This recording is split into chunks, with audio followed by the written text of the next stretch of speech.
comem cachorro? Come. Eu já vi cachorro assado lá. Comida chinesa, original, a comida chinesa do sul da China, do norte da China, é saborosa. Pieda foi um negócio chocante o que eles fizeram, porque eu fui um ano antes, estava em obra, quando eu fui no outro já tinha acontecido. Eles fizeram um negócio absurdo. É impressionante, a capacidade deles. Eu preciso ter uma licença da Polícia Federal para poder comprar alguns solventes. Por quê? E eu tenho que prestar contas mensalmente para a Polícia Federal, para o Ministério do Exército. O que eu comprei, o que eu usei e o que eu vendi. Todo mês eu tenho que mandar isso. Hoje é tudo digital. Mas você tem que informar. Por quê? Porque alguns solventes que são usados em tintas, até em cosméticos, até na parte farma, como acetato de etila, acetona, são utilizados para refino de droga.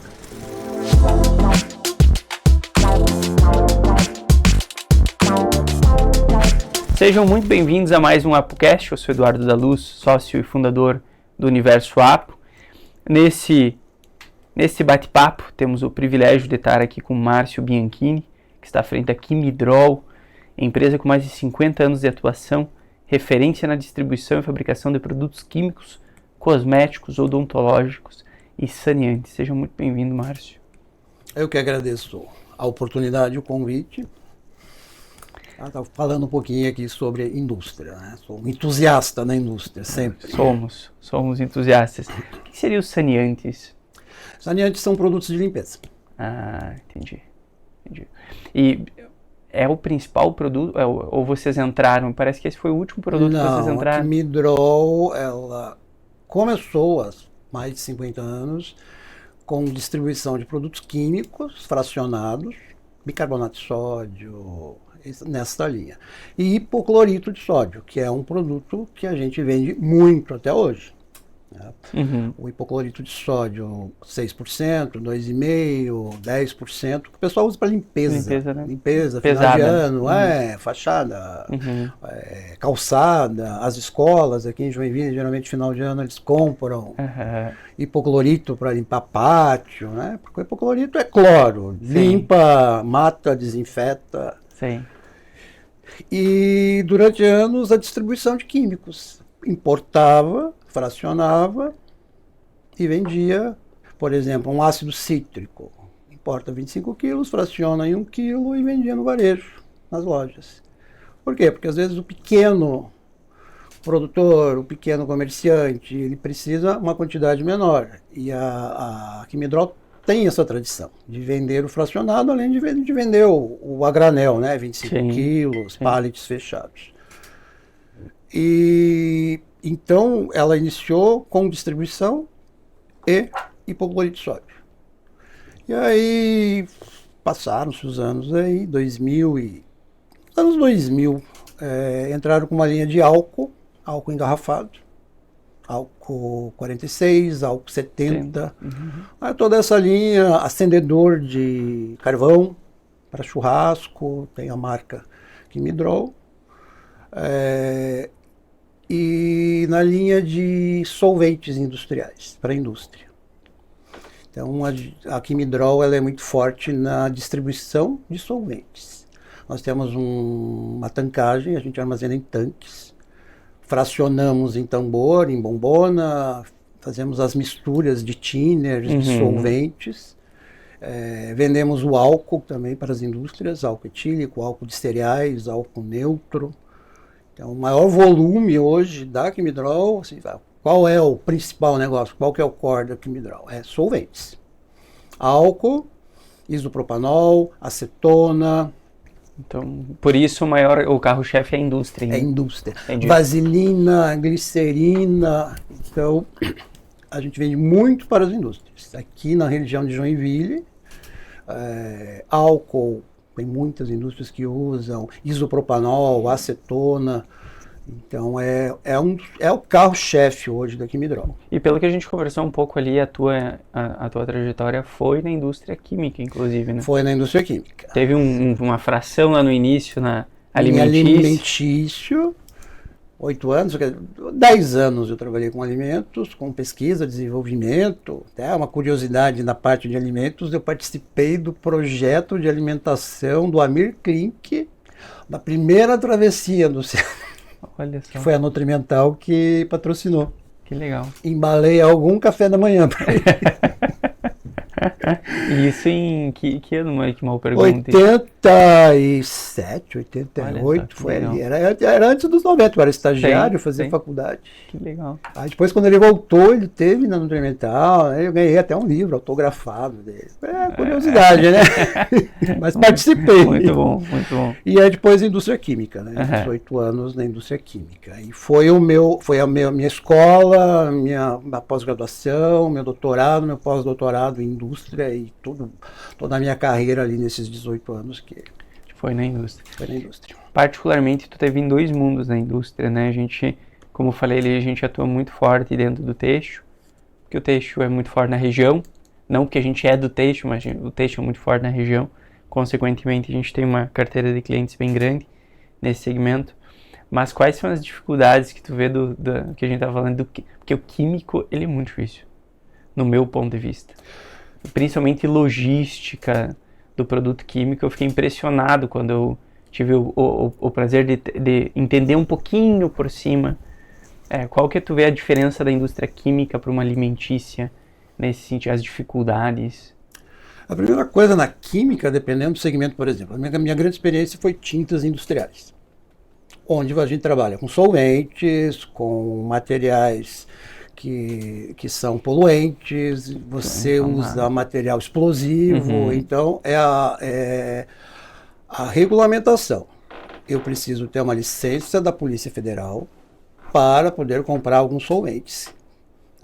Por quê? E eu tenho que prestar contas mensalmente para a Polícia Federal, para o Ministério do Exército. O que eu comprei, o que eu usei e o que eu vendi. Todo mês eu tenho que mandar isso. Hoje é tudo digital. Mas você tem que informar. Por quê? Porque alguns solventes que são usados em tintas, até em cosméticos, até na parte farma, como acetato de etila, acetona, são utilizados para refino de droga. Para refino de cocaína, para produção de anfetaminas. Olha. Então é regulado, começa por aí, você tem que ter essa licença. Ministério do Exército, são alguns produtos que podem ser utilizados em material explosivo. Nitrocelulose, que é usado em tinta, ácido fosfórico tem um certo grade, por quê? Porque eles podem ser usados na fabricação de explosivo. PNT, essas coisas. A outra dificuldade, além de todo o regulatório que você tem que ter, Polícia Civil, você tem que ter licença, tem que ter autorização, é a questão da segurança. Você vai montar uma indústria, né? Eu vou fazer uma fábrica de tinta. Cara, não é assim. Sim.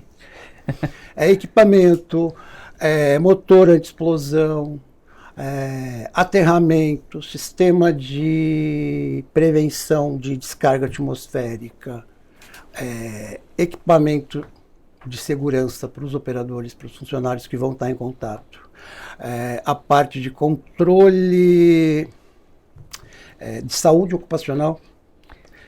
Todo funcionário na outra indústria, agora na Quimidrol, que vai trabalhar na produção, que vai ter contato com o solvente, os exames admissionais levam 10 dias, 12 dias às vezes.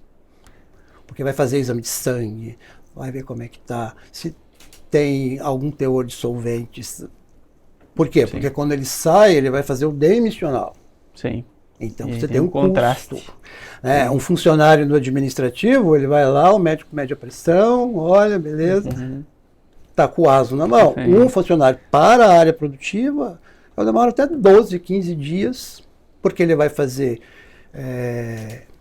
teste de audição, espirometria para testar a capacidade respiratória do pulmão, exame de sangue é uma batelada. Isso é custo. Será que, não sei, esse é um dos motivos das indústrias de tintas ter algumas que não fabricam só tintas à base d'água, né? Sim. Indústrias menores, para não ter toda essa burocracia ou ainda tem? Não, mas o base água você vai ter que ter, porque não é porque é base água que você não vai usar alguns produtos. Entendi. Tem que ter do É uma mesmo questão jeito. de segurança, a regulamentação vai ser a mesma, né? Claro que você diminui o risco. E outro ponto na indústria química é a logística Sim. e as embalagens. Você não pode simplesmente fazer um solvente e embalar em qualquer embalagem. Por quê? Porque tem solventes, tem produtos que vão reagir com essa embalagem, vão vazar, vão dar problema na tampa. Então, o cuidado com o recipiente que você vai usar para envasar um produto químico, ele também segue legislação. Por exemplo, a indústria de tinta. Tintas para metal, epóxi, poliuretano. Você pode ver que é tudo lata. Sim. Base água você vê em balde plástico. Sim. Mas, por legislação, o solvente que é vendido para diluir tinta e para fazer limpeza de peças, você pode ver que são bombonas de 5 litros, lata, né? Flandres. As latas de 18 é lata mesmo, por uma questão de estática. Olha só. Coisas que a gente consome, mas não percebe, né? E aí um outro desafio que eu vejo na indústria química, acho que em qualquer indústria química, é a capacidade da empresa gerir estoques, matéria-prima. Porque a matéria-prima da área química é muita commodity, que é o caso de solventes, que é Petrobras, né? Que as refinarias, tileno, tolueno, que são os derivados de petróleo, que basicamente são solventes que todas as indústrias usam, pigmentos, insumos, aditivos, o preço é controlado pelo dólar, é bolsa, é disponibilidade mundial, é produtor chinês. E para você ser competitivo no produto final, você tem que comprar bem a matéria-prima. Sim. Então A cadeia de supply chain tem que estar bem... O supply chain tem que estar bem alinhado. E você tem que ter pessoas que estão à frente de compras, do desenvolvimento, antenadas no mundo global, né? Sim. Porque o químico, existe muitos produtos que ele tem ciclos durante o ano. Vai faltar. Por quê? Porque a planta dos Estados Unidos parou para manutenção. Explodiu uma planta lá na China. Vai faltar matéria-prima. Vários insumos que a indústria química usa são afetados pela falta da matéria-prima. Por esse acontecimento do outro lado do mundo. Do outro lado do mundo.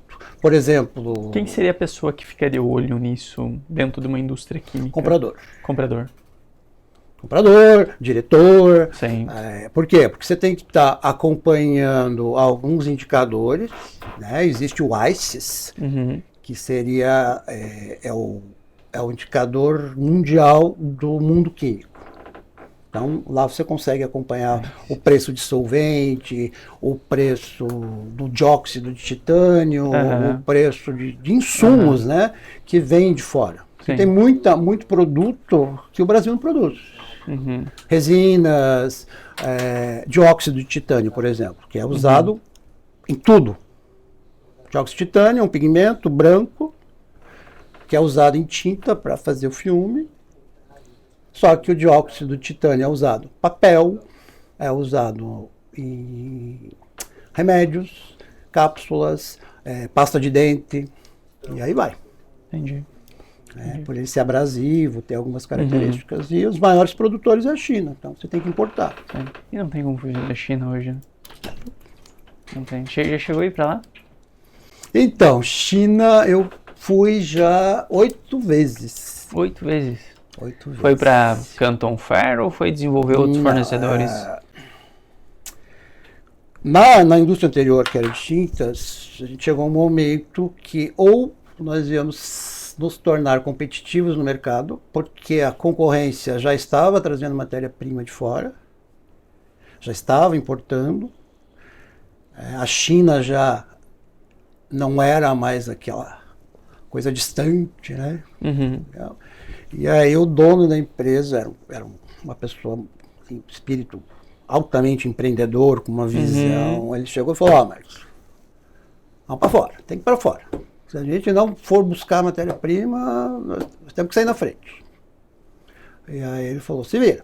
Isso em que ano? 2008, 2009. Já tava Aí a mais- primeira viagem que eu fiz foi para a Alemanha numa feira de tecnologia, Uhum. em Hannover. Nossa, negócio assim, Outra... impressionadíssimo, né? Mas assim, de muita coisa, né? Aí depois fiz a primeira viagem para a China, na maior feira de matéria-prima para o fabricante de tinta. São 13 pavilhões, cada pavilhão tem quase 1 milhão de metros quadrados. Você anda de ônibus, Uou. é um negócio absurdo. E lá você tem todos os fornecedores do mundo. Você tem um pavilhão desse que é só dos fornecedores mundiais, BASF, Rodia, Solvay, eles estão lá. Aí tem os pavilhões da indústria China, Uhum. de todas as matérias-primas que você imaginar. Aí tem de equipamento e aí tem pavilhões dos fornecedores da Ásia. ICIF. Hum? ICIF. É o tamanho, é o nome da feira? Não, China Coat. China Culture. China Coat. Ela acontece sempre no final do ano. Aham, sim. Aí foi específico, a primeira viagem para a China foi essa, para conhecer. E aí depois, o que eu fazia? Eu fui 8 vezes consecutivas, 8 anos consecutivos. Voltava ao final do ano, e aí fazia contato com os fornecedores, matéria-prima que interessava, pedia amostra, e ia desenvolvendo. Aí chegava lá no segundo semestre, ó, tô indo para a China, quero visitar a tua planta. Aí eu fazia uma agenda, eu ia começo de novembro, geralmente, porque a feira era no final, Uhum. de novembro ou começo de dezembro, e aí eu viajava a China. Norte, sul, meio, viajei de trem, trem-bala, avião, carro, van, e ia conhecer as plantas. Então, as plantas de dióxido de titânio, eu conheço todas as maiores da China, indústria de pigmentos, equipamentos para tinta pó. Aí eu visitava as plantas com os fornecedores, né? E aí voltava para Xangai ou para Guangzhou, que um ano é Xangai e outro ano é em Guangzhou. Guangzhou é uma cidade industrial, né? Uma das maiores ali. E aí eu fazia feira e aí voltava para o Brasil. Aí vinha cheio, né? Ideias. De projeto. Aí o primeiro ano eu contratei guia, mas gente, Nossa, sim, imagina. do segundo ano em diante mesmo, cara e coragem. Você já fazia teu roteiro. Isso em 2008, imagina hoje. Hoje, cara. Hoje imagina, hoje deve ser muito mais fácil, né? Sim, sim, com Eu certeza. não E tive aí, ainda a oportunidade de ir pra China, a gente foi convidado agora para ir pra Canton Fair. a Canton Fair. A China Coat acontece onde é a Canton Fair, que é o maior centro de exposição.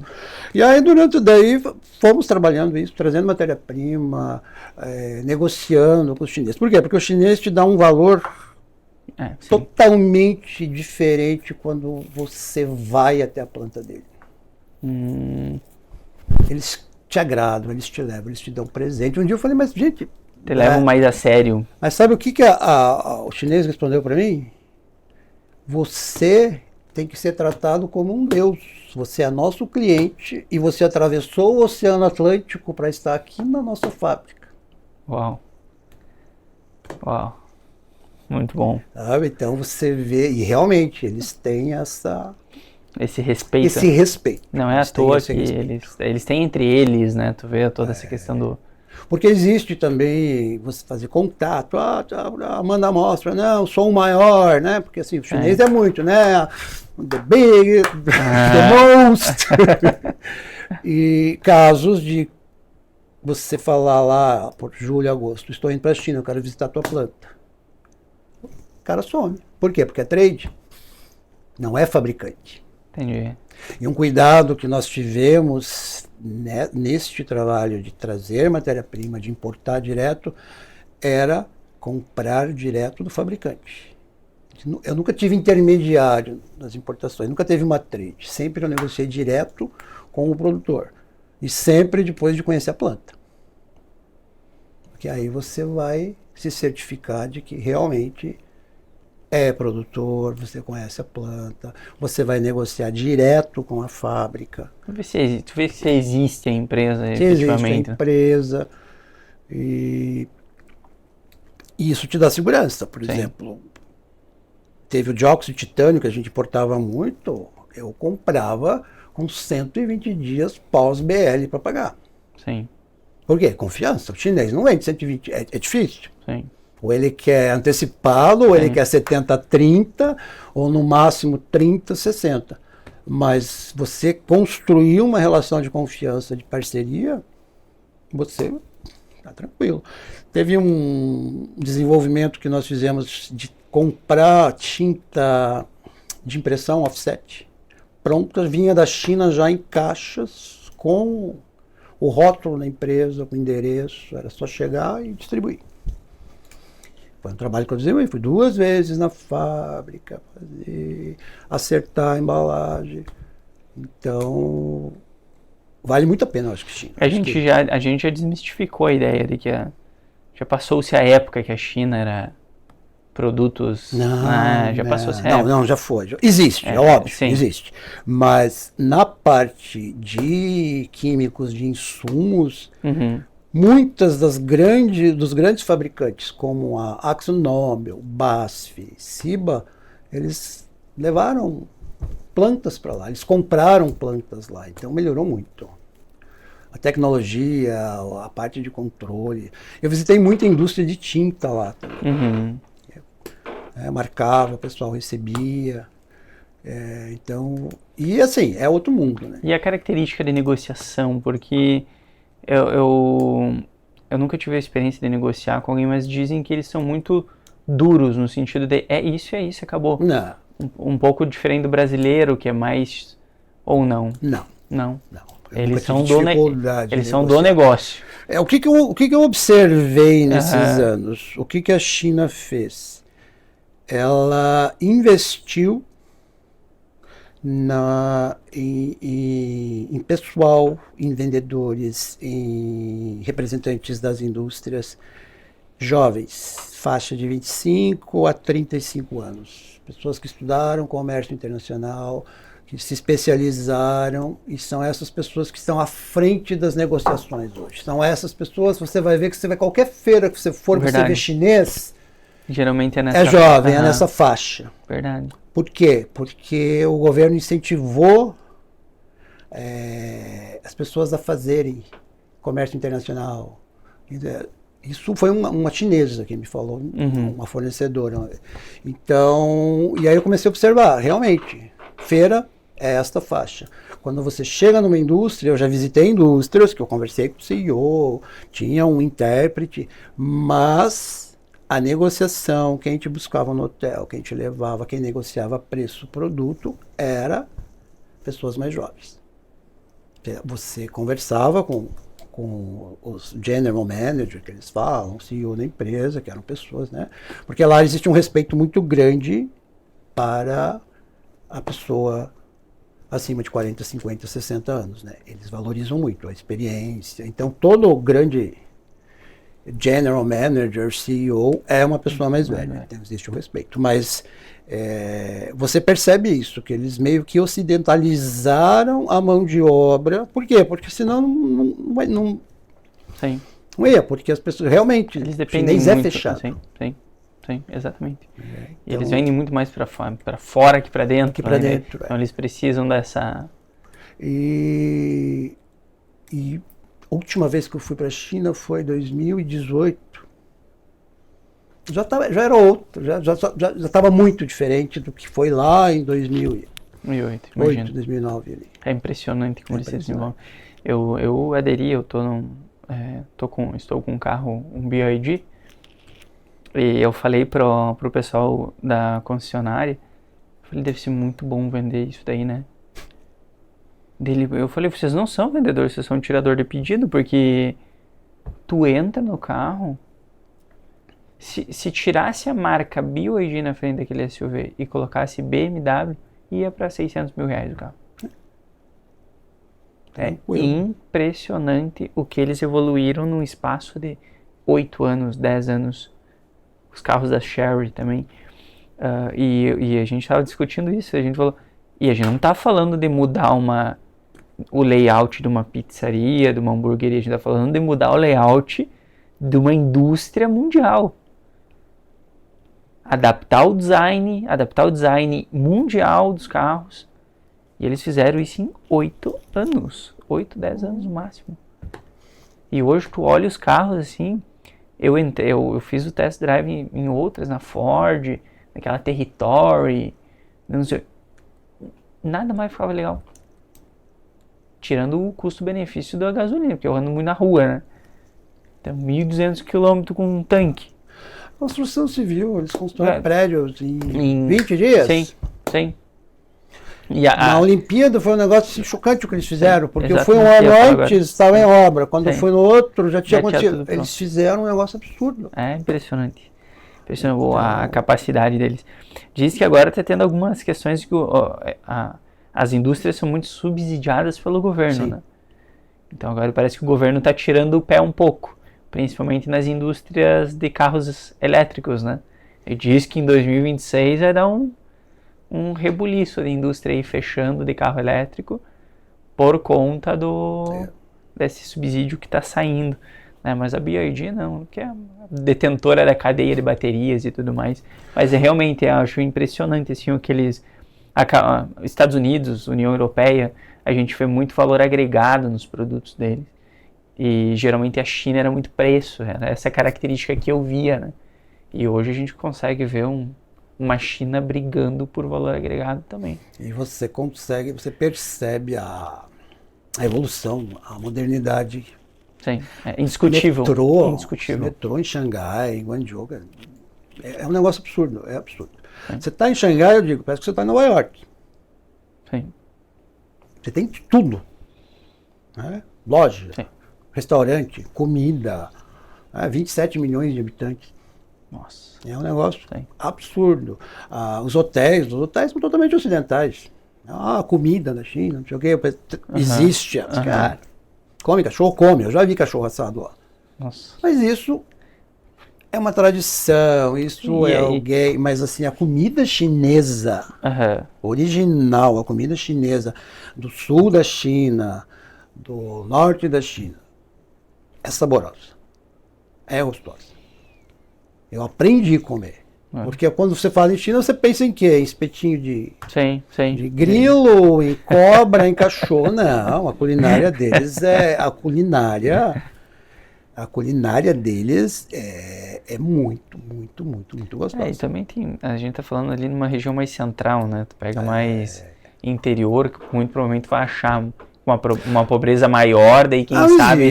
Eu tive em várias cidades do interior, é diferente de um grande centro, como são os centros industriais, ali com 27. Porque assim, a menor cidades, né? Eu estava no meio da China, uma cidade chamada Hefei City.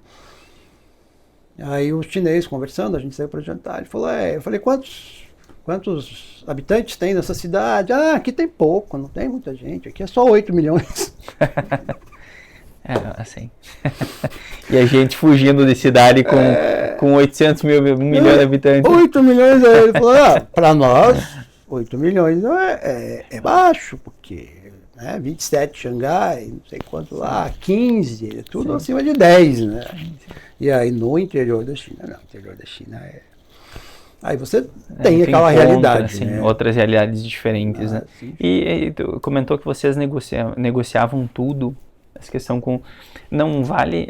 hoje tem alguma empresa de comércio exterior que auxilia vocês nisso? Porque tem alguns benefícios, parece, que tu consegue quando tem alguma... Nós temos alguns benefícios de compra de matéria-prima para insumo que você vai usar no teu processo, existem alguns benefícios.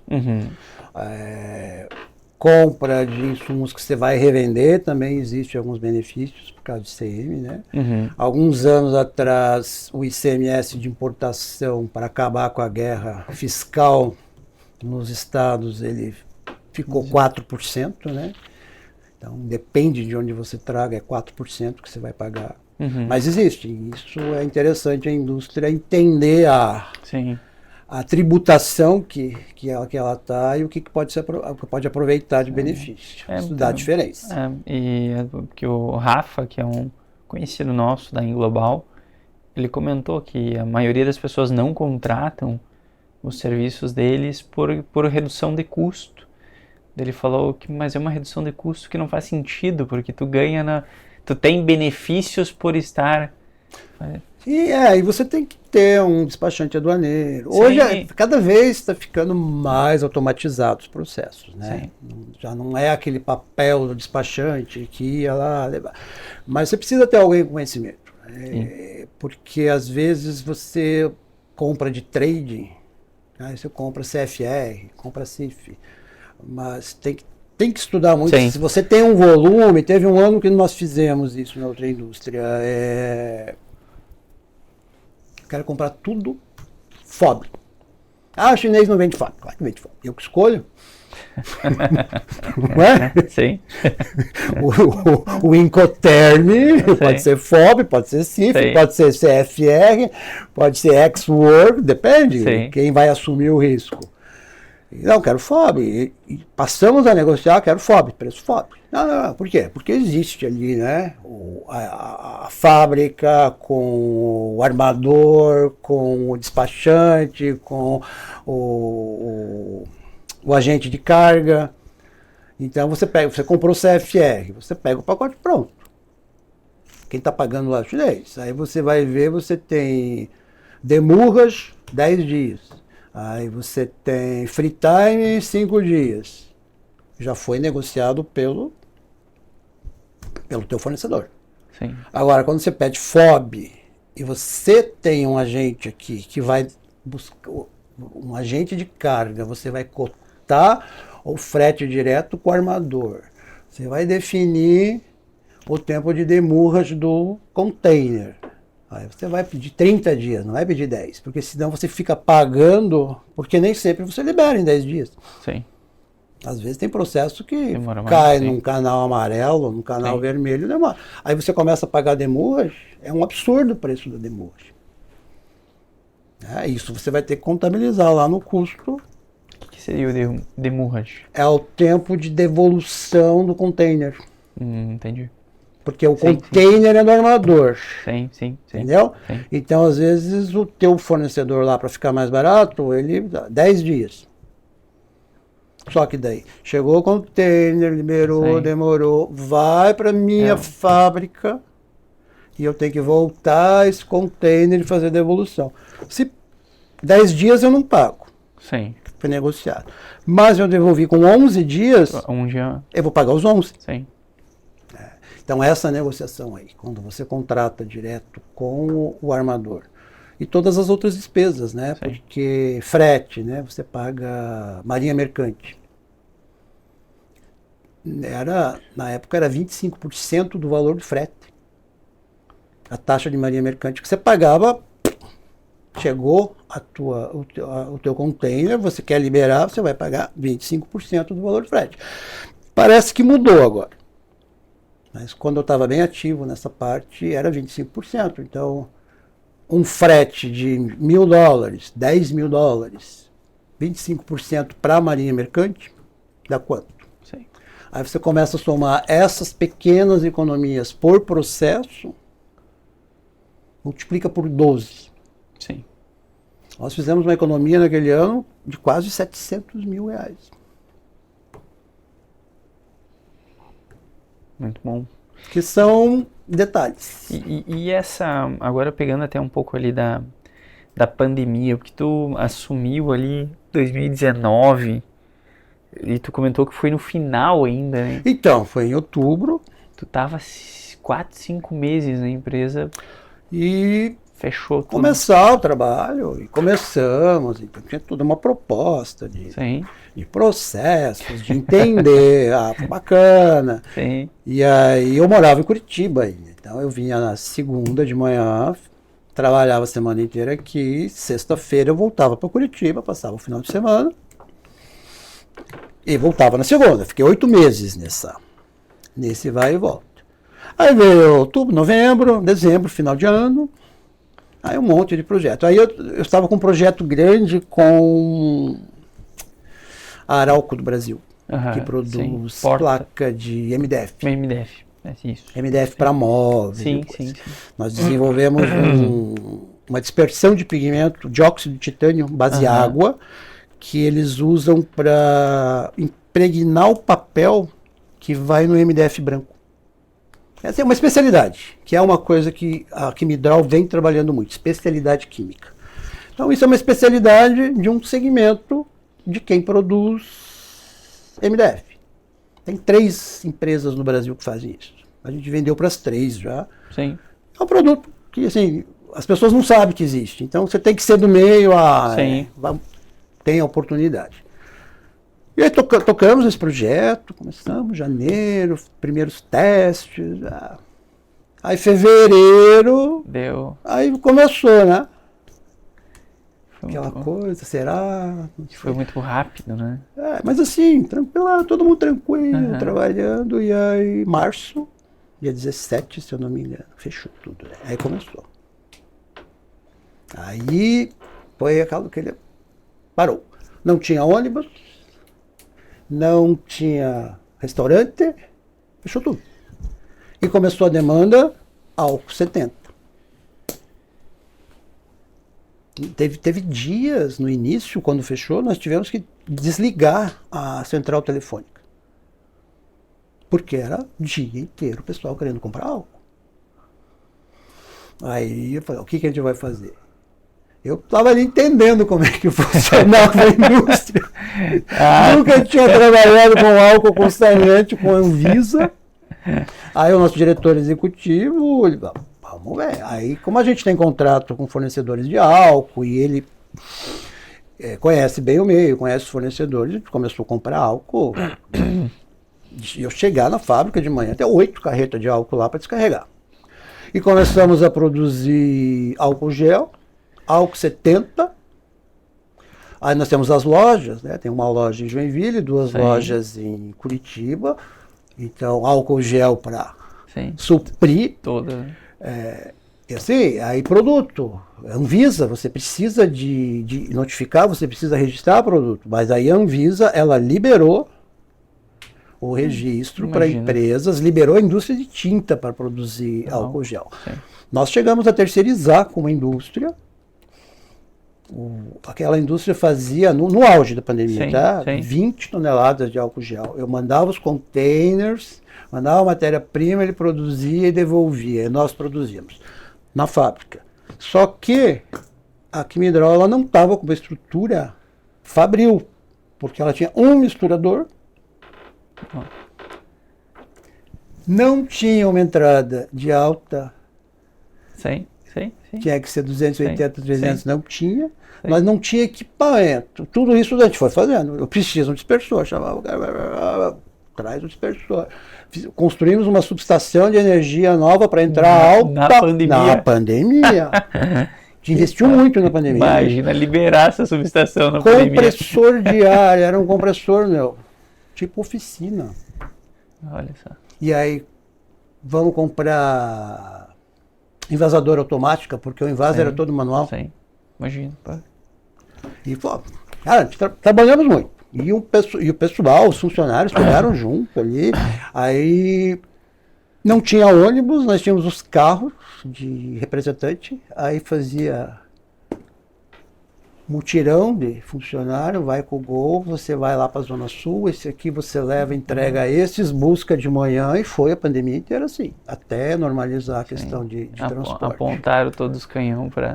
E vendemos, e produzimos, e desenvolvemos produtos, porque a gente sabia que o álcool ia chegar a um ponto que não ia ter essa demanda. Durante a pandemia foi desenvolvido desinfetantes à base água, a base de quaternário de amônio, que também tem poder virucida. Mandamos para análise na USP, porque você precisa provar para a Anvisa a eficácia desses produtos, né? E aí toda a linha de álcool. E foi 2020 até primeiro semestre de 22, né? Que começou a normalizar. Sim. Mas a gente pode falar que foi de 0 a quantas toneladas em um mês? Dava... Que tu falou que mandou para outra indústria 20 toneladas. Você tem uma ideia, no auge da pandemia nós chegávamos a vender 14 mil caixas de álcool 70, cada caixa com 12 frascos. Faz a conta. 14 mil vezes 12. Era muito. A gente vendia para a rede do Big, para o Brasil inteiro. Imagina, o pessoal tava desesperado. Não, era muito, era um absurdo. Não, e pagando, e pagando. Eu como consumidor na linha final, só queria saber de comprar. Ah, mas aqui é 5 e lá é 10, me dá o que tem. E as pessoas não. E assim, houve na época da pandemia, com outras indústrias, o pessoal que, sim, não vendia álcool 70, vendia álcool 40. Vendia álcool 50. E isso na Quimidrol, né, isso vem da cultura, da ética, sim, né? Dos valores do grupo. Da região aqui, né, que o pessoal é muito... E na época eu falei, vamos comprar refratômetro, vamos fazer teor alcoólico, vamos controlar. Toda a fiscalização que aconteceu com o nosso álcool e que acontece regularmente hoje... Assim, todos os parâmetros que a Anvisa faz, graduação alcoólica, embalagem, segurança, dizeres, rotulagem, tudo passa. Não teve um problema com graduação. Em compensação de algumas marcas que apareceram, sim. Então, como tem estrutura no laboratório, trazia, comprava, ou o vendedor trazia. Você ia medir a graduação alcoólica. Que responsabilidade. Irresponsabilidade. Né? E assim, essa cultura, eu reunia os funcionários ali na época, porque assim, você tinha que estar motivando, né? Porque, imagine, pandemia, todo mundo... Gente, vamos pensar o seguinte. Você sai daqui, você tem filho, você tem esposa, você tem pai, você tem mãe, você vai passar em algum lugar, você vai comprar o álcool gel para proteger. Tá louco. E não então, aqui, graduação, teste, nós vamos ter que fazer o melhor. E aí você trabalhar isso para o pessoal, porque vendiam em garrafinha de Coca-Cola, né? Não, tava onde pudesse guardar. Teve gente em São Paulo que falsificou o nosso rótulo. O rótulo de você? Nossa, colocava o nome Quimidrol. Olha só. Cópia grosseira. Em São Paulo tem uma região lá que são bons. Sim, é aquilo, né? No mercado sempre existe o oportunista. Sim. Nós crescemos, nós investimos, mas a gente entregou qualidade. E isso é uma coisa que a Quimidrol é muito forte nisso. A gente entrega produto de qualidade, a gente não trabalha de qualquer jeito, né? Mas isso é bem... Eu sou estou aqui há muito tempo também. E quando a gente ouve o nome Quimidrol, remete a, não, peraí, são produtos bons. Não, e isso é uma percepção minha de fora, né? Não remete preço. A gente sabe que tem empresas com preços menores. Tem. Mas remete bem isso daí que tu falou, remete segurança. Segurança, qualidade. Porque está associado ao nome tradição. Sim. Empresa de Joinville, o grupo... Então, e na indústria a gente também é visto, mas passando pandemia a gente se equacionou e aí começamos um planejamento estratégico já durante a pandemia também, o que a gente quer para daqui a 5 anos agora. Sim. E aí nós se tornar referência em soluções químicas, em especialidade química. Para começar a sair um pouco do commodity, do que todo mundo vende, que você vai brigar por preço. E aí, em 22, a gente retornou esse projeto e começamos com as especialidades, desenvolver produtos, atender a indústria de uma outra maneira, com soluções. Tipo, o cara precisava um thinner para dissolver uma borracha nitrílica, que não conseguia tirar. A gente desenvolve.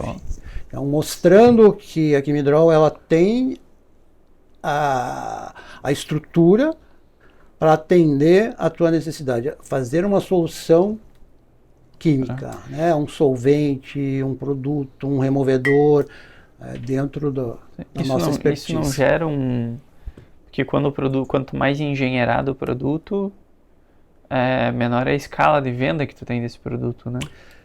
Como vocês lidam com isso? Porque é reaproveitado, que vende para provavelmente é um produto que vai ser estudado para outros mercados. Exatamente. Pronto. Tá, entendi. Qual é o nosso trabalho ali com o pessoal de comercial e mesmo com o cliente? Replicar isso em empresas do mesmo segmento. Entendi. Não é criar uma fórmula nova toda vez. Sim, isso encarece, isso não tem sentido. Então, esse solvente, quem pode usar? Esse limpador industrial, quem pode usar? Para não ter justamente isso, SKUs e teu sistema fica. Morrer com mix de produto. Tem evitado isso. Entendi. Então, aproveitar. O fulano precisa um detergente. Peraí, tem fórmula pronta. Talvez é só adaptar aqui, vai usar o mesmo SKU.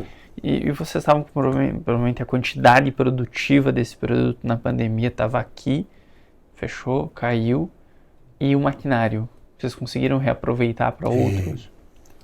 Aí estava aí tava com a fábrica pronta, né? Sim, pra você ter uma ideia, antes da pandemia, o invase do álcool 70 1 litro manual, com a nossa estrutura que era antes da pandemia, eram de 70 caixas por dia. Sim. Imagina, era na mão.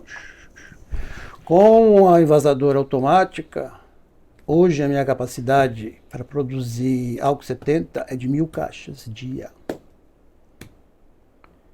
Nossa. Por quê? Porque já vem 8 garrafas. Sim, vai.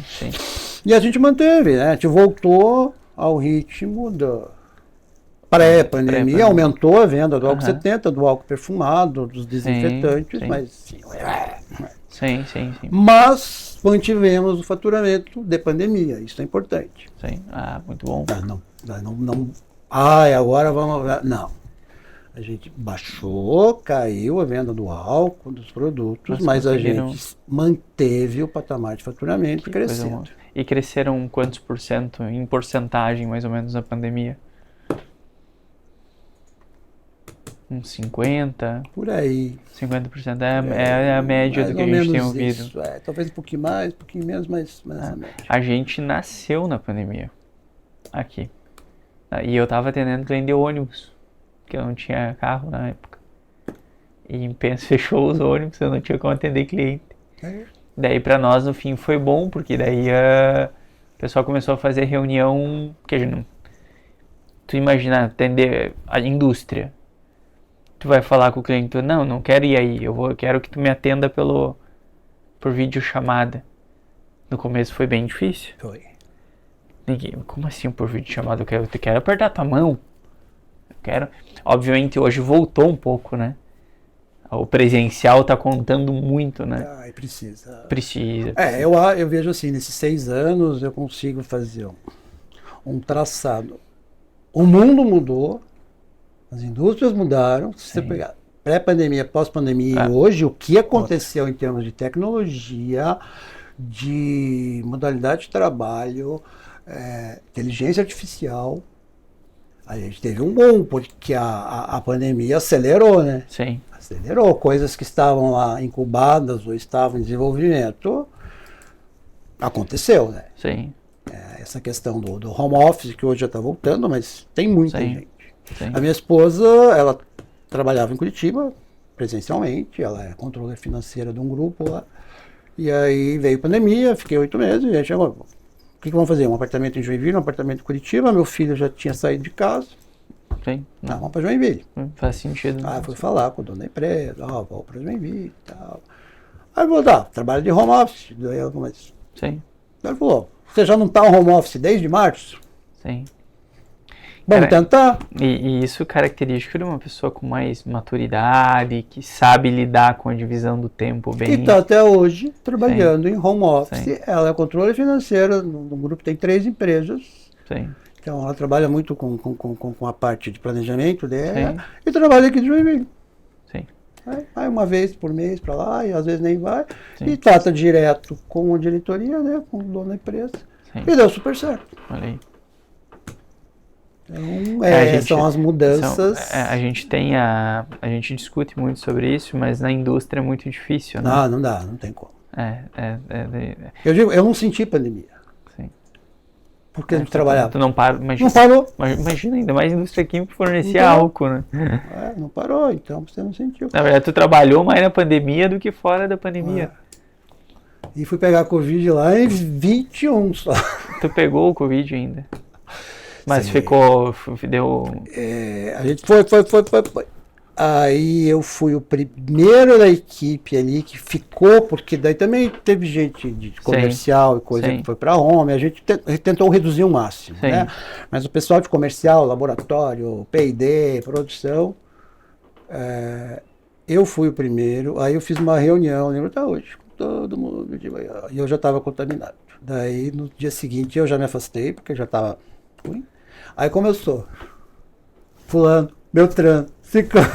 Aí foi assim, ó, como se derrubasse um atrás do outro. E que engraçado, né? Porque hoje, na época, um pegava, meu Deus, todo mundo pegava. E hoje parece um pouquinho diferente, tá né? Diferente. Porque esse dia teve um aqui que pegou, pegou e ninguém mais pegou e tá tudo Peguei certo. 3 vezes. 3 vezes. Eu não peguei nenhuma. A primeira foi forte. Foi feio. Não foi feia a crise, foi pós-Covid. Sim.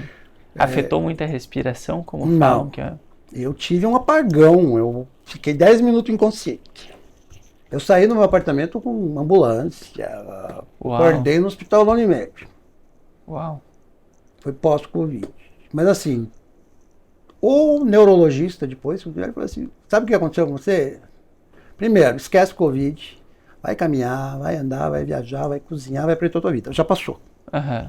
Ele falou, mas o que aconteceu? Ele falou, a gente não sabe explicar, mas provavelmente uma teoria que existe hoje entre os médicos é que você resetou, teu cérebro resetou o teu organismo. Porque alguma coisa estava para colapsar. Ele falou, isso é comum acontecer. Então, acredite que foi uma coisa teu cérebro falou, vou resetar esse cara, você ficou 10 minutos inconsciente, tua pressão ficou lá 5, não sei o quê, e você acordou bem. Então esquece o resto e vai tocar a tua vida. Tirou o cabo da tomada. Daí lá, mas foi o que aconteceu? Foi o que aconteceu. Sim. E as outras vezes foi tranquilo. Sim. Uma gripezinha aí. Sim. Mas eu acho que é um marco, né? Covid para todas as empresas. Porque teve empresas que cresceram, empresas que fecharam. Eu vi muita gente perder coisas, eu vi perder pessoas. Sim. Isso foi triste, né? Mas enfim. A gente teve pessoas da família, né? E a sensação que dá, minha esposa, né? Teve a avó. E a sensação que dá é como assim, né? Tava até agora aqui. Porque foi uma coisa que às vezes era difícil, né? O que está acontecendo no mundo? Né? Porque a gente não está preparado para digerir aquilo ali, né? Então foi realmente. Mas teve, né? Passou e agora sim. E essa característica que tu comentou, eu acho interessante. Ontem eu gravei um curso de manhã que a gente está lançando a plataforma de educação para a indústria. Nós somos braço de educação da indústria. Vão ter quase 1.500 aulas lá dentro. Aulas para vendas, gestão, planejamento estratégico, são várias aulas lá dentro. E o pessoal estava perguntando ali sobre, mas espera aí, vocês falam muito que em vendas e marketing tem que fazer o básico bem feito. E eu falo sim, tem que fazer o básico bem feito. É o que vai funcionar. Não adianta criar firula e não sei o quê. Mas a minha observação o básico bem feito de antes da pandemia é um pouquinho diferente do básico bem feito de hoje. Tem algumas características diferentes. Tem sim o representante ainda, tem o vendedor externo que é importante, mas hoje a gente tem o digital que ajuda muito. Hoje a gente tem times de expansão que conseguem extrair listas de clientes que a gente quer chegar de forma muito eficiente. Para que daí jogar esse cliente para o representante. Então a gente consegue fazer o básico bem feito ainda, a gente não muda a fórmula do bolo, a gente só coloca uma coberturinha de chocolate ali para ficar um pouquinho mais gostoso. Concordo, e a gente trabalha isso também. O básico, mas você ter ferramentas. Caixinha de ferramenta maior, né? Maior, você tem um CRM, nós fizemos uma migração para o SAP B1 em 2023. Então, essa transição foi assim, um marco, porque nós começamos a trabalhar com dados, com informações corretas, porque o SAP não tem mais ou menos. É débito, é crédito, é contabilidade em tempo real. Tá? Você fez um lançamento, você contabilizou. Você não pode receber uma devolução sem registrar uma nota. Você não pode fazer uma venda, então você tem produção, enfim, estoque, você tem confiabilidade no que está ali. E começamos com BI, vendas, comercial, e trabalhando isso nesses anos, desde 23. E assim, é perceptível como você consegue enxergar, como você, principalmente para o pessoal que está no dia a dia, às vezes dá uma embaralhada, mas a gente que não acompanha, mas que você abre o BI lá no teu computador e você vê, você já consegue perceber, opa, por que baixou a venda da acetato-etila? O que está acontecendo? Por que o cliente não comprou? Porque ele já traz na minha tela a compra de janeiro, fevereiro, março, abril, maio, junho e julho. Então você já vê, opa, aqui foi tanto, aqui foi zero, deixou de comprar por quê? E aí isso faz com que o coordenador, o supervisor do comercial, uma gestão de carteira melhor. Uma gestão de carteira melhor. E também o comprador, né? A indústria mudou também. Consegue ter uma previsão mais assertiva. Ninguém mais faz estoque. Então existe assim, a negociação às vezes com o cliente, você administrar o estoque dele, você lembrar que ele tem que repor. Então, esse relacionamento, às vezes é necessário que o vendedor interno interaja muito com o cliente, porque tem o cliente que gosta disso. Tem o cliente que não quer nem falar, ele manda um WhatsApp. Mas você tem que, eu sempre falo para eles, vocês têm que entender a característica do cliente. Porque aí vai aparecer um concorrente que vai fazer o que ele quer. E indústria, que a gente quer muito aumentar a venda na indústria com especialidade, é isso. É solução. Porque nem sempre o comprador, ele entende o que ele está comprando. Muitas vezes você tem que estar lá porque você tem que conversar com o engenheiro, com o cara da produção, que é quem vai usar o teu produto. E às vezes você olha lá, você vai perceber que você pode oferecer outra coisa, que você pode ajudar ele a resolver algum problema de processo. Então a venda de químico de especialidade acaba sendo uma venda consultiva. Então você precisa de gente técnica também, que é difícil você achar no mercado. Ou tu acha o técnico ou tu acha o vendedor. Né? O falador, ou que fala pelas cotovelos, que daí não ouve nem o cliente, né? E falta o técnico de chegar, por exemplo, qualquer indústria que eu vou, claro que minha vida inteira dentro de indústria, assim, muito na matéria-prima, negociação por muitos anos, mas a primeira coisa que eu vou num cliente ou vou num concorrente é olhar o estoque do cara, é ver o que ele compra. É tirar fotos, né? É ver de quem ele está comprando, se é do concorrente, se tem algum produto que está lá com a etiqueta de um concorrente, por que eu não estou vendendo, se eu tenho? E muitas vezes o vendedor, o representante não tem essa percepção. Então a gente tem apostado muito em treinamento. E você sente que as pessoas querem entender. Semana passada, na sexta, eu fiz um treinamento grande com o pessoal de Curitiba, porque a gente tem um centro de distribuição lá, pós-pandemia, a gente abriu. E estou com uma linha nova de detergentes para indústria e também para varejo. Só que o que é a diferença? São produtos biodegradáveis. E existe um grande problema na indústria, principalmente as grandes indústrias que têm tratamento de água, tratam efluentes. Aham. Os detergentes comuns que tem de mercado, que são baratos, eles têm fósforo. E o fósforo ele é um problema no tratamento de água e no esgoto. Quase todas as indústrias têm isso ou são indústrias específicas? As indústrias maiores todas têm um tratamento de efluente, né? E aí o detergente com fósforo, eu tive problemas na Quimidrol com análise de fósforo por causa do detergente do refeitório, enfim. Sim. E nós desenvolvemos nos últimos anos assim, uma coisa de tendência, que eu acho muito importante, o profissional é acompanhar a tendência. Sim. E há 3 anos, logo pós-pandemia, o que eu comecei a observar? Estava chegando uma demanda dos vendedores e da indústria, aqui de Joinville principalmente, das grandes, Whirlpool, Embraco, multinacionais. Precisamos de um produto que seja biodegradável. Tenho que tirar o álcool de linha no final da linha de produção para limpar o refrigerador. Determinação da matriz.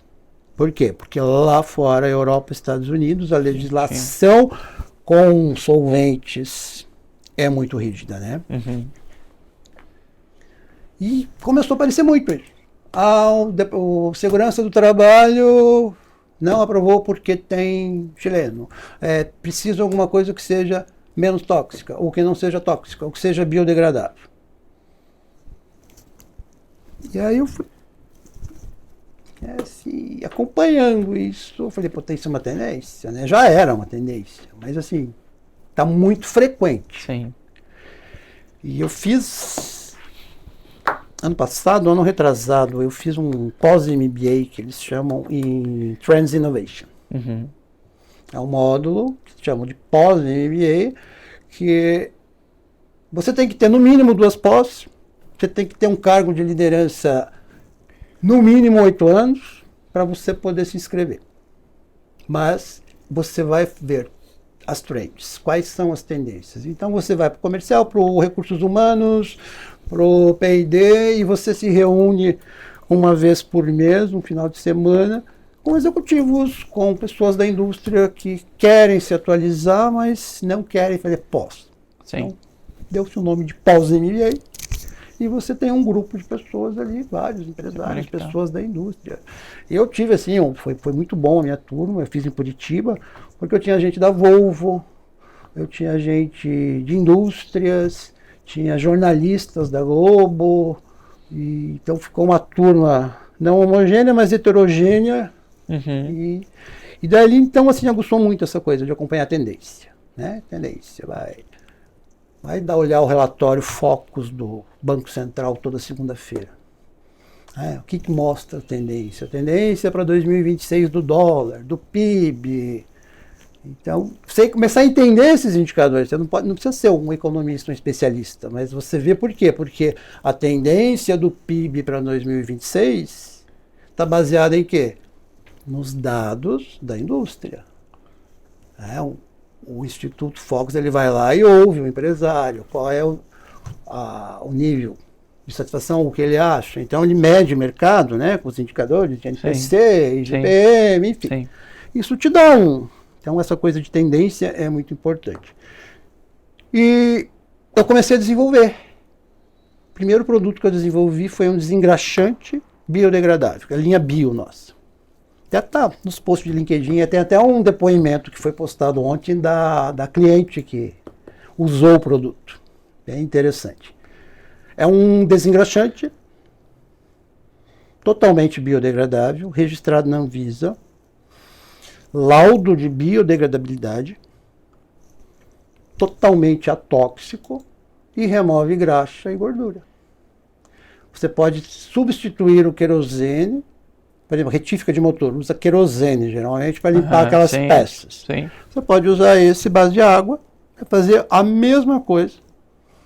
A mesma coisa? Mas até melhor. Olha só. Não, o produto Olha só. Esse caso da dona Lorena, ela tinha um barracão, ela alugou. E o cara tinha uma oficina, e trabalhava com motor. Aí devolveu o barracão e o piso, graxa, óleo, cola de junta. Aí ela usou querosene, usou decapante, 6 produtos. Tudo que tinha pra usar. Limpava. E aí a sobrinha dela trabalhou na Quimidrol. Como que é o nome do produto de você, só pra mim? Biodesengraxante. E a sobrinha? Trabalhou um período lá e passou um ato por um dos nossos pesquisadores se a gente tinha algum problema. Daí ele falou, não sei, isso aí é com o Márcio, né? Aí ele me perguntou, eu falei, cara, eu tenho o desengraxante biodegradável, concentrado. Aí eu falei, dou uma amostra para ela. Aí separei lá, meio litrinho para ela testar. Daí testou e gostou, daí queria comprar. Aí já me deu um... Aí eu falei, não precisa comprar. Eu dou 5 litros para fazer a limpeza, mas eu quero vídeo, eu quero foto, quero uma entrevista. Se funcionar, se limpar o barracão e resolver o problema dela. Tudo bem, ela topou. Daí já pedi para o jurídico, já pedi uma autorização de uso de imagem, levou, limpou. Aí ela tem o depoimento dela. É tão orgânico, é tão espontâneo. Eu falei, não, tem que usar isso aí para a gente fazer, divulgar isso de uma outra maneira. E foi postado faz tempo? Ontem. Deve estar no LinkedIn, eu acabei compartilhando. Que legal. Mas é muito legal ali. Aí o pessoal de marketing, não, vamos fazer uma coisa. Aí contrataram uma produtora, eu acabei gravando um vídeo ali também. Mas o depoimento dela, ela fala, ela não... Querosene, usei, não sei. E assim, o quanto contratar a produtora, não sei o quê, quanto mais aqui, melhor é o vídeo. Então, às vezes eu falo pro pessoal assim, um celular bom, uma lapela e um depoimento sincero. Já... Se tiver oportunidade, assista. Você vai ver assim, eu deixei registrado. Fala do produto de uma maneira, cara. Resolveu um problema. Eu falei, é isso que a gente tem que mostrar. É mais caro que o querosene, é óbvio. Mas você pode diluir até 1 para 100. Sim, eu vi aqui os produtos. E esse produto, começamos agora a fazer um trabalho de divulgação com este vídeo, porque está pronto. Quando vocês lançam esses produtos novos, vocês pegam o produto provavelmente desenvolvido pela parte de P&D e tudo mais, montam a ficha técnica do produto e mandam para os times de vendas, ou mandam para os times de marketing, ou mandam para os representantes? Na área de... Assim, nós temos a área de saúde, que é produto odontológico. Sim. Isso é uma planta, digamos que é separada ali. Esta planta, então, é muito específica, o pesquisador é muito específico, vem da área. Então é um trabalho bem diferenciado, é o nosso diretor executivo com o pessoal, que é outro mercado. Mas do químico é comigo. Então eu lidero toda a parte de pesquisa, desenvolvimento, novos produtos, produção, logística, toda a parte de operação, regulatório, todo o sistema de gestão da qualidade, que a gente fez um sistema de gestão integrado. Então tudo isso está no meu guarda-chuva. Eu administro isso com o pessoal. Então, por exemplo, essa linha de detergentes que nós fizemos para as indústrias que têm tratamento de efluente, fizemos, vamos testar.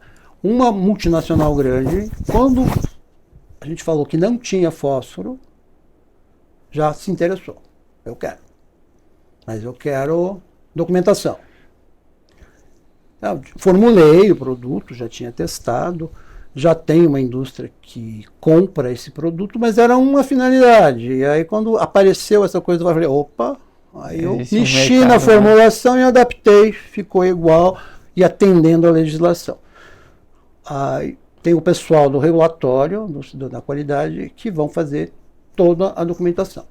Porque na indústria química você precisa FDS, que são as informações de segurança, a ficha técnica, a composição. Aí mandamos para essa indústria, documentação aprovada. Quero a amostra porque vai para o laboratório fazer testes. Vamos fazer análise de fósforo, vamos fazer teste de tratabilidade do resíduo, né, que vai gerar. Mandamos a amostra, recebi o relatório, ok, fósforo, tratabilidade, produto aprovado. Beleza. Agora vai para a fase de teste na planta. Por quê? Porque é um detergente que é baixa espumação, totalmente biodegradável, sem fósforo, para lavar com máquina. Você diminui o enxágue, porque a espuma é baixa. Então você limpa uma área maior em tempo menor, Gastando menos e água. gastando menos água, e aí você entra nessa questão da sustentabilidade, de você não ter um produto que você vai ter que usar um produto para precipitar, para poder tratar, então você elimina etapas, processos do sistema de tratamento do cliente.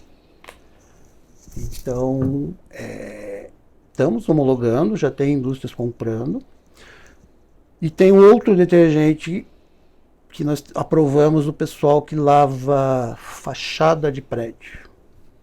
O que usavam? Hipoclorito. Sim. Geralmente. Isso aí, tóxico, é tóxico, né? É tóxico, Sim. mancha, mata Sim. as plantas. E tem um pessoal que faz esse trabalho em prédios aí, em condomínios. Aprovou o detergente, está comprando bem. E tá mandando foto, manda foto. O pessoal da loja me manda aqui, olha, mandou. É o pessoal limpando. Então, assim, limpinho lá em cima e o pessoal descendo, tá sujo. E como que fica nas vendas? Não se torna difícil por ter muitos mercados diferentes um do outro? Para você, que vocês atuam, porque querendo ou não... Não, aí nós segmentamos, né? Eu tenho o pessoal de indústria. Tá. Que aí esse treinamento que eu te falei foi para o pessoal da indústria. Entendi. Sobre os detergentes. Porque esse outro já seria um B2B2C aí, ali, né? Quem está vendendo isso, quem está sendo responsável, o treinamento foi outro, é a loja. Pessoal de varejo. Por quê? Porque esse tipo de empresa vai na loja, que comprava hipoclorito. Sim. Então, aí o dono da empresa que faz, ele mandou um áudio lá, me passaram, que não mata as plantas, que não mancha carro, que não tem cheiro, que não precisa cobrir carro, não precisa cobrir não sei o que, o inquilino não precisa sair do apartamento por causa do cheiro. Então ele trocou hipoclorito pelo detergente. E tá bombando. E ele consegue vender isso como um diferencial competitivo dele, né? Imagina. Foi o que ele falou. Eu falei, é isso aí, ó. Isso é o argumento de venda para quem vai vender. Tá pronto. Então, vamos aprender. Sim. Então, olha só. E a gente tá nessa pegada, então, do sustentável, que foi uma tendência observada lá, o desengraxante, agora essa linha de detergentes. Esse é o Kinsolve Clean 90, o nome dele. Sim. Ele tá assim, surpreendendo positivamente. Então a gente tem que aproveitar que eu falo para o pessoal do comercial, vamos agora entender os mercados, né? Sim. Eu acho que esse de limpeza, Curitiba, aqui, litoral, é só mostrar o benefício. Sim.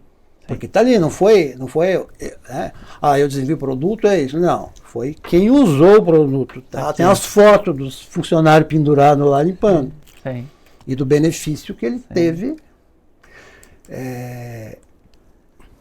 de não manchar, de não ter que cobrir carro, não ter que cobrir jardim. Tudo que ele falou. A gente incentiva os nossos clientes a pegar, por exemplo, isso que tu está falando, traz esse rapaz aqui, senta aqui com ele, grava um bate-papo. Me conta mais disso daí. Depois vai fazendo pequenos cortes. E aí manda esse material pro time de vendas. E o time de vendas... Porque que quando... A gente já tem experiência com isso. Quando a gente vai pegar depoimento, e o depoimento, ele é muito mais... Por favor, fale como é o nosso produto. E tu com a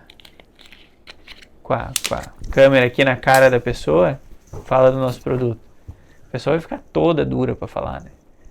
Agora, o que eu tenho feito com o comercial interno aqui de Joinville, todo produto que eu desenvolvo, que a gente faz, que muda, que tem uma característica, eu estou dando para eles testarem. Entendi. Quem que veio na nossa imersão que é de vocês lá? Teve pessoas de vocês que vieram? Teve. Agora, Quem? quem? Eu acho que foi o Thiago Luciano, isso, que é da logística. Thiago. Que eu vi um caderninho da Rapo na mesa dele, então deve ser. Isso, foi o Thiago. Então acho que ele até inclusive comentou da gravação, porque ele viu o estúdio, ele comentou da gravação contigo. Então foi ele. Eu acho que foi o Thiago Luciano. E aí, essas ações que a gente tem observado com o comercial, e assim, e treinar. Sim. Eu tenho uma metodologia, eu sou assim, entusiasta, eu amo de paixão, eu adaptei para a minha necessidade a metodologia Canvas. É algo assim, eu já apliquei 2, 3 vezes na Quimidrol, dependendo do momento. Recentemente eu fiz na loja, foi assim muito interessante, porque houve uma transição de pessoas, de gerência, e apliquei na logística, inclusive com o Thiago Luciano, que é o coordenador, com toda a equipe. Nós dividimos em 2 equipes, apliquei para os motoristas, nós temos 7 motoristas da frota própria que entregam no cliente. Nós íamos 5 da manhã, reunia eles às 5 da manhã, porque eles saíam 6, 7 horas para viajar, para aplicar. Então a gente fez uma só com os motoristas e o Canvas só com a equipe da logística, dividido em 2. Olha só. Porque a propósito, né? O Canvas, ele foi concebido por um suíço que fez doutorado lá nos anos 2000. Ele é sobre empreendedorismo e ele queria uma ferramenta que o negócio ficasse visual, o plano de negócios. Então, você trabalha com 9 caixas que eu adaptei, né? Já na outra indústria que eu falo assim, que é o propósito. Então, clientes, recursos, canais de comunicação, são 9 caixas. Geralmente você trabalha com 9 cartolinas, né? Sim. E você começa a trabalhar com a equipe. Isoladamente cada caixa. Uma discussão para cada caixa. Porque aí você começa a linkar uma caixa com a outra. E aí você tira o propósito, a proposta de valor lá no fim da metodologia, onde tem que aparecer as palavras que definem qual é o propósito. Mas isso voltado à equipe de logística, né? Porque você pode aplicar na tua vida pessoal, você pode fazer um plano de negócio, mas assim, trabalhando o propósito, né? Porque o que eu acordo de manhã e vou para Quimidrol? E aí você vai. E aí quem são os clientes? Você começa a fazer eles. Quais são os recursos que a equipe de logística tem para atender os clientes? Quais são isso? E aí você vai trabalhando isso e as pessoas vão despertando. Quando eu apliquei na loja, faz uns 3, 4 meses isso, eu levei um pessoal da matriz que está direto em contato com o pessoal da loja aqui, qualidade, produção. E foi um menino do sistema de gestão da qualidade, que direto, né, reclamação e coisa.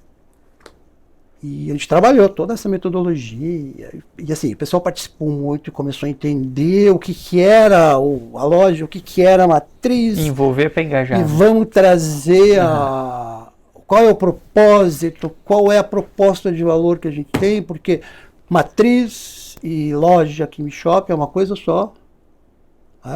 Então, o que a gente precisa? Aí saem as palavras, né? Confiança, qualidade, tradição, né? Porque E aí passou, a gente encerrou, fizemos lá um coquetelzinho, tem foto, tiramos foto, fiz um certificado para todo mundo, tal, e pessoal, todo mundo. No outro dia eu chego na fábrica, geralmente eu chego de manhã, faço minhas coisas no escritório e dou uma passada no laboratório, ou alguma coisa que eu tenho que ver lá na qualidade, no laboratório. Ele me chamou. Falou, Márcio, obrigado. Falei, o quê? Eu não tinha noção da dimensão que é o nosso negócio. eu vou usar essa metodologia, ele tem um negocinho lá de personalização. Eu comecei a pensar no que a gente viu ontem e eu posso aplicar aqui. Eu falei, sim, você pode aplicar para qualquer coisa. Sim. Mas você entendeu o que é o propósito? Daí ele falou, foi assim, eu sei o que é o propósito, não só que me dá qualquer negócio. Eu falei, quando eu falo de propósito, né, o que é? É saber quem eu sou, o que eu quero e onde eu quero chegar. E como eu vou chegar. Falei, é isso aí, cara. Só responde isso. Isso aí. Parabéns, continue assim, piá novinho. Sim. E eu falo, é uma das coisas que quando a gente monta planejamento, os primeiros planejamentos que eu montei, a gente errou no quê? Que a gente montava o planejamento, a gente entendia o que, como, a gente entendia, estava muito claro, só que o que eu percebi é que a gente esquece muito rápido também. Então aí tu tem que abrir aquele documento de novo, vamos repassar tudo de novo. Porque o que eu aprendi nesses anos usando Canvas? Você tem que sair com a proposta de valor. Uhum. Geralmente, eu trabalho um slogan depois, porque eles estão muito motivados. Sim, Aí saiu coisa muito bacana lá na Chemidraw, na loja também. Sim. E em cima disso, você consegue perceber aonde você vai trabalhar treinamento, ou aonde você tem que melhorar a gestão. Por quê? Porque eles falam. Entendi. Eles estão ali engajados, né? E tanto na outra indústria, quer dizer, na outra indústria que eu desenvolvi um programa e eu implantei aqui na Chemidraw, que se chama SEC, Projeto SEC. Soluções Excelentes para Chemidraw. Como é que funciona? Existe um formulário que está no nosso sistema de controle integrado. Então, o funcionário, se ele tiver uma ideia que vá melhorar um processo, qualquer processo, não precisa ser do setor dele. Sim. Ele olhar que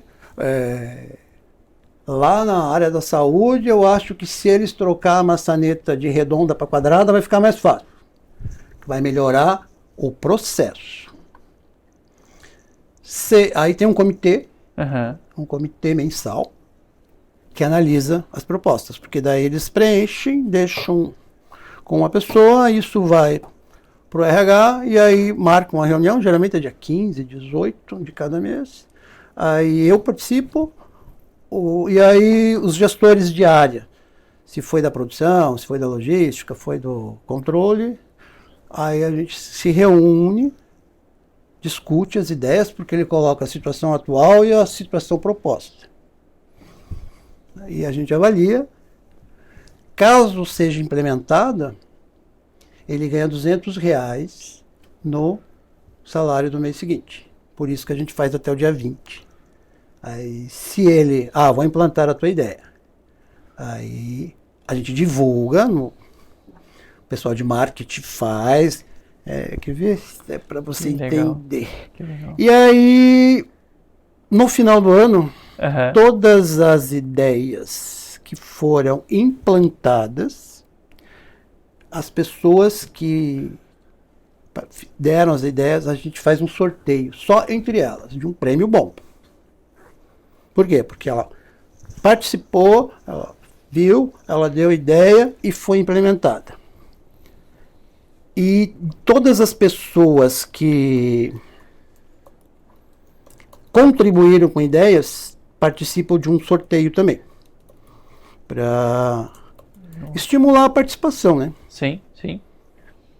Tem alguns programas que a gente hoje porque hoje tem muitos nomes para as mesmas coisas, né?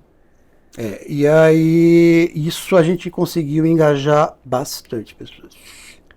E as pessoas vão e querem participar. Foi divulgado ontem.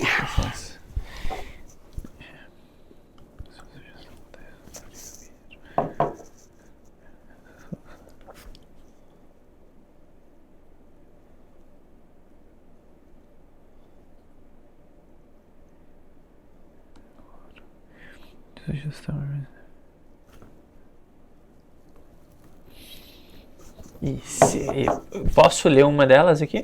Tem alguma? Pode. E olha só que ideia simples. Não, vou te contar a primeira ideia premiada antes de você ler. Aham. Assim, a gente tem uma linha de invase Sim. de galões de 5 de álcool gel. Que vem um galão, um funcionário, aí tem a envasadora com bico e entra. E aí o que acontecia? O funcionário ia lá, ele tinha que fazer assim com o galão. Primeira ideia do SEC que o cara colocou. Para resolver o problema de ter que virar o galão e só levar o galão na mesa, eu sugiro cortar a perna da mesa para a mesa baixar. Nossa. Cara, muito bom, né? Daí eu falei pro supervisor, falei, cara, é isso mesmo? O cara põe o galão, ele falou... Me dá o serrote. Eu falei, olha a ideia. Sim. A mão, o pessoal da manutenção cortou não sei quantos centímetros, daí só... Tá louco. Mas é o cara que tá no processo. Sim, é ele que entende, né? Então, fora essa que ele comentou aqui, ele comentou que a situação atual, né, esse colaborador, as pastilhas de cloro são armazenadas diretamente em caixas de embarque, deteriorando-as com o tempo. Ele deu uma sugestão de pegar as pastilhas de cloro e colocar em sacos plásticos. E é um problema que nós temos com o cloro da caixa de fora outras que tem aqui. Não, teve um aqui desse mês do parafuso borboleta. Nós compramos uma máquina semiautomática para envasar sólidos. Nós aumentamos a produção, aumentando a produtividade.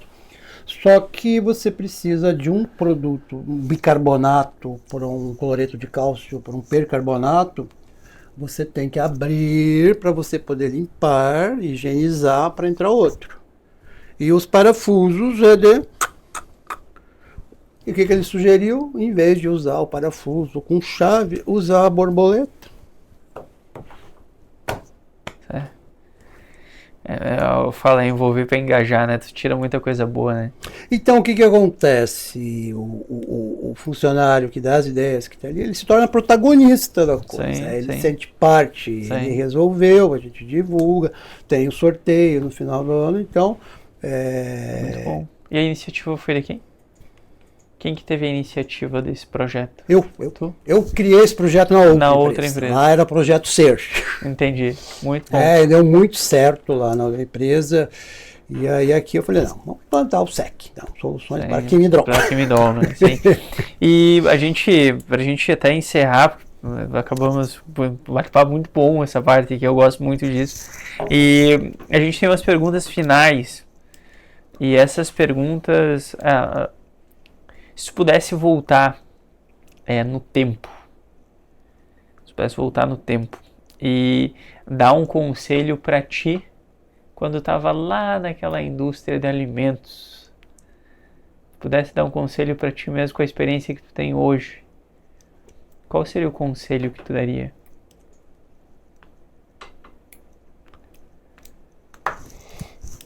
Lá no começo, com a minha experiência de hoje.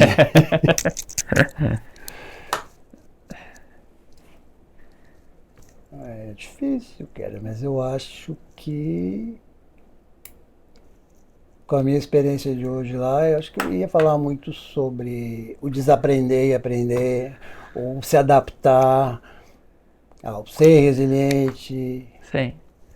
Eu acho que nesse ponto, porque início de carreira a gente é meio... Sabemos de tudo, mas quando você começa a amadurecer, eu acho que a minha vivência, principalmente internacional, China, eu tive projetos na Espanha de joint venture com uma indústria de tinta lá, nós íamos fazer uma joint venture e transferir tecnologia para tinta anti-chama, para estrutura metálica. Essa empresa da Espanha fez o aeroporto de Amsterdã. Então eu participei disso. Isso te dá um outro coisa. A minha formação, né? Eu era químico, recém-formado lá atrás.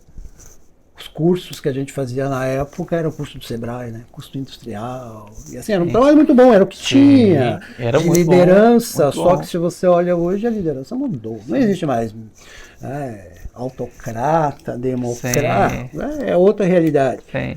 Mas e aí você vai, depois eu fiz gestão de negócios na Getúlio Vargas em 2000 e alguma coisa.